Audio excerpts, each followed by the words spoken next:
Hello everyone, in this review I'm going to talk about a peculiar watch. First of all, this is the first quartz watch on my channel, and this is also related with the Tuna can design, one of the most iconic design in all the Seiko lineup. And last but not least, this Seiko Tuna has a LCD display, and the last one having it was the Arnie from the 80s. Usually I'm passionate about mechanical watches, like many of you, I guess. But sometimes I still like some quartz timepieces. For example, both Seiko Tunas in 300 meters and 1000 meters quartz versions are among my most beloved watches, and I wouldn't part from them at all. Not to mention G-Shock watches that I usually admire, even if I'm not the greatest expert in them. All this long talk has the only purpose to let you know why I was so curious about trying one of these Seiko Digi-Tunas, and I'm here to tell you what I think about it. The box is extremely compact, black outer box with the Prospex logo. The inner box is in army green in this version. The Seiko SBEP007. Yes, I like saying 007. The model I chose is a limited edition model in 600 pieces, meant for the Japanese domestic market. Well, to be honest, I'm not impressed at all about this box, but at least, if I look at the bright side, it won't take so much space on my shelves at home. The watch is huge, although this shouldn't scare you. As usual with the Tuna can design, also this Seiko has a kind of magic when it comes to wearability. The other striking feature is the weight. This watch is like a feather, since both the case and the shroud are made of plastic, and the only part in stainless steel is the caseback. At the time of this review, I still don't know if there is a full inner case made of steel, like inside most of the Casio G-Shock models. If you know something about this, please leave me a comment. The dial is a giant, and the main part of it is occupied by the time. This is a good thing, since on the Digi-Tuna there's a negative LCD display, so having big digits on the dial helps a lot with visibility. On the top you can find the day and the date. On the bottom there's the second time zone, and the solar power reserve is a very useful feature.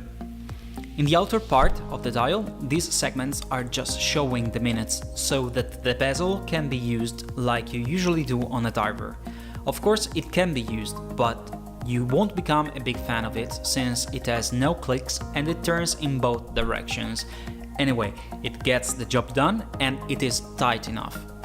The outer rim of the dial, then, is the solar panel to recharge the battery. The caseback reminds a lot of Casio ones. In this specific model you can also read the piece number, since it's a limited edition. Spring bars are thin and not the usual fat ones that you can find on Seiko diver watches. This is a good choice for easily installing aftermarket straps. I'm not going to make a full tutorial, but I'll try to give you an idea about the functions.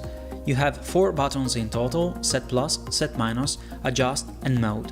From time displaying you cycle through chronograph, time recall to review lap timing, timer, 3 alarms, and then the solar function, which shows you live, the charging power, and the power reserve.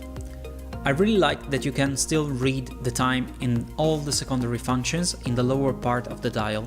The last feature is the electroluminescent light, activated by a tap on the hardwax crystal.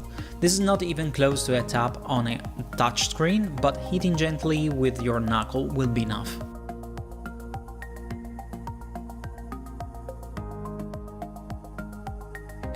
On the wrist it's quite comfortable, like all the other Seiko Tunas, despite the size. 49.5mm diameter, 49.9mm lug-to-lug distance, 14.1mm thickness, and this is also due to the lightweight of the case, barely around 80 grams.